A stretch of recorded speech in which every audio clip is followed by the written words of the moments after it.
balance po kahit nice. Di ba parang hindi magalaw na? Stable lang.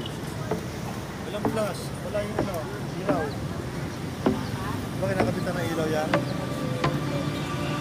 Nakabitan ng ilaw. Yung mas mahal po yata, mas mahal pa yun. LED. Meron pa iba dito pang scroll. Magkano inabot? 4K po. Sa tao yata. Pero online din.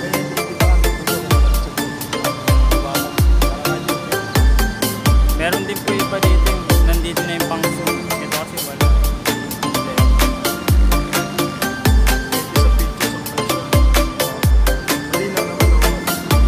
Hindi po. Sa cellphone lang talaga.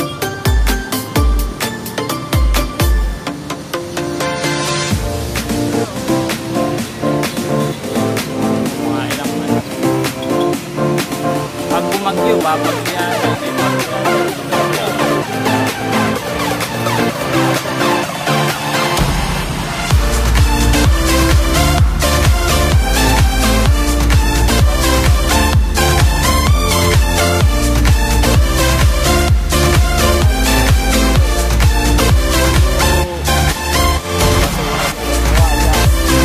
Pabayaan po. Tulad sa probinsya namin, dagat,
Hi, good morning guys. This is Eds of Iska Channel at nandito tayo ngayon sa Manila Bay.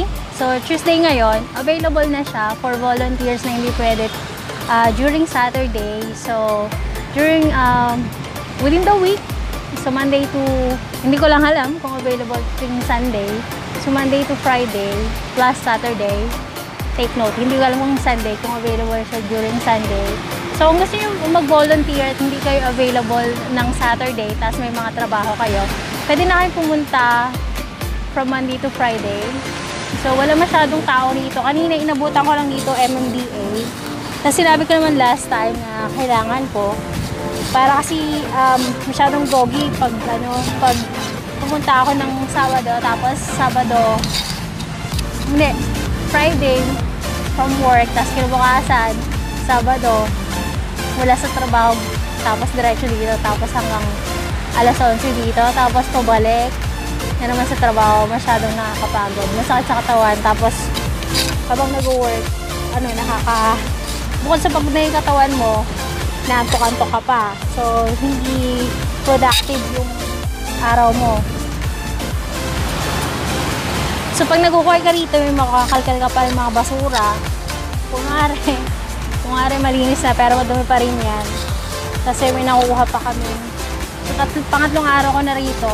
From February 9, 16, tas ngayon, February 19. 19 ngayon, diba? February 19. So ngayon, tapos punta pa ako tomorrow, which is Sunday. I'm not sure kung pupunta pa ako this coming Thursday or next week na. Kaya ako pumunta ng Sabado kasi nga, bangag ako.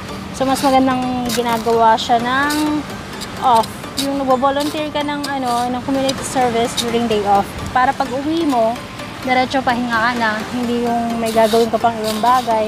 Nakakapagod din kasi yun, bukod yung pagod na yung isip mo sa pagtatrabaho, pagod din yung katawan mo kasi white collar job nga eh, so magkaiba naman siya sa blue collar job. Kaya yung mga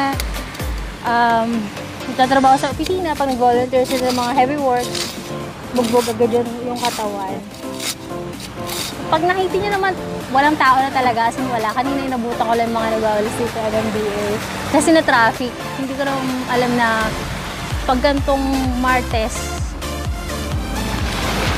wala na masyadong masakyan. As in, ang dami ng pila sa FX kanina. Tapos nag-bus kami. Naabot ng 2 oras yung biyahe. So, supposed to be nandito nakadapat kami ng 7. Inabot kami ng pasado 7:30. So, we'll be back by tomorrow. Try to do this again. So, bukod sa mga plastic, may mga kahoy-kahoy, plywood, tapos may mga basag na bote ako nakikita. Diapers, toothpaste, shampoo, kape, mga 3-in-1 na kape. Ano ba? Yung mga suelas. Ano ba to? Dito puro mga, tapos yung mga tahong, pinagkainan ng tahong. Yun, mga basura dito. Kalimutan ko pa nga yung face mask ko. Pero matatapos na ako dito kasi mag-11 na. Kailangan ko nang umalis ng 11. Bawi na lang ako ng kulang kong oras by tomorrow. It's supposed to be 7 to 11. So, I think babaguhin ko na lang. Mas magandang 6 to 10 na lang para hindi masyadong mainit. Masyado nang mainit eh. So, this is the update for Manila Bay Cleanup Drive. So, hindi na pinapayagan bumaba yung mga tao rito unless mag-volunteer ka. Especially ngayon, wala masyadong maraming tao. Pag Sabado, makakababa ka pa eh. Makakapag-take ka pa ng mga videos. Pipicture mo pa yung mga tao. Kasi hindi nila alam kung sino yung mga kasama talaga ng mga grupong yun. But, unlike during regular day, wala na masyadong nababa. So, if you don't have any or not permit, if you don't have, you never sign up, and you don't have your things for cleaning, well, papakitin ko ni Kuya Guard. Bantay si Kuya Guard eh. So, konting gando lang na ganyan, oh. Ito lang naman gamit ko. Tapos to, ayan, may takip din yung dito, kasi namaltos nga to. Natuklap yung balat dito. So, ito yung mga ngalyo-ngalyo na naman mamaya for sure. Kasi, persado, kakaganon mo, kakasudsud mo ng lupa, no? Para ka nag-garden. Kakabukal na ganun. Kukuha mo yung lupa. Ay, yung mga basura. Sila dito, ayan. Hukay mo. Tapos, ayun na yung basura. Nasa green na bag. Garbage bag. No? So, kung gusto nyo mag-volunteer, wala naman kayong ginagawa sa bahay nyo kaysa nakatunganga, contributor pa ng basura, no? Dapat maayos yung waste management natin sa bahay. Pero pagdating naman sa pangongolekta ng basura, pinaghahalo-halo pa rin naman yung basura sa truck. So, nonsense pa rin, no? So, dapat may maayos na sistema tayo pagdating sa waste management.